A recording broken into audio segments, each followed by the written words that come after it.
Welcome to Future Wheels.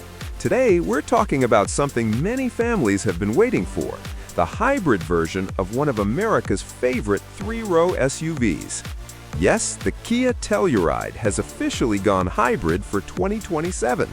But the big question is, does this new electrified model actually outperform its rivals, or is it just playing catch-up? Let's break it down. For 2027, the Telluride enters its second generation, and this time Kia isn't holding back. The SUV is slightly larger, more refined, and finally electrified. Production continues in Georgia, reinforcing its importance in the North American market. Under the hood, things get interesting. Instead of the old naturally aspirated V6, the hybrid model pairs a 2.5-liter turbocharged engine with an electric motor and a 1.65 kilowatt-hour battery. Combined output stands at an impressive 329 horsepower and 339 pound-feet of torque.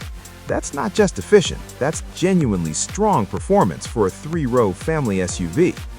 Power is sent through a 6-speed automatic transmission designed specifically for hybrid duty, and all-wheel drive remains available for buyers who need extra confidence in rough weather. Now let's talk efficiency, because that's the whole point of going hybrid.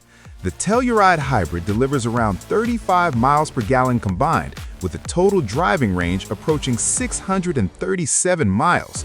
For a vehicle of this size, that's a serious improvement over traditional V6 competitors. And pricing? The hybrid EX front-wheel drive model starts at around $46,490 before destination charges. All-wheel drive adds roughly $2,000, and higher trims can climb into the mid-$50,000 range. That puts it slightly above the non-hybrid Telluride, but still competitive considering the added power and fuel savings. But here's where things get really interesting: the competition. The Hyundai Palisade Hybrid shares much of the same hybrid technology, meaning the decision between these two might come down to styling and feature preferences rather than performance.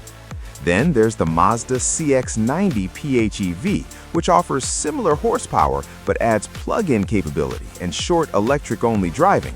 That's a major advantage if your daily commute is short and you can charge at home.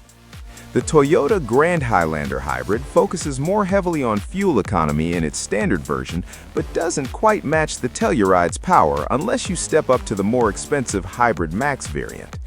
And when you look at non-hybrid rivals like the Honda Pilot or Ford Explorer, they suddenly feel a step behind without electrified options in this exact configuration.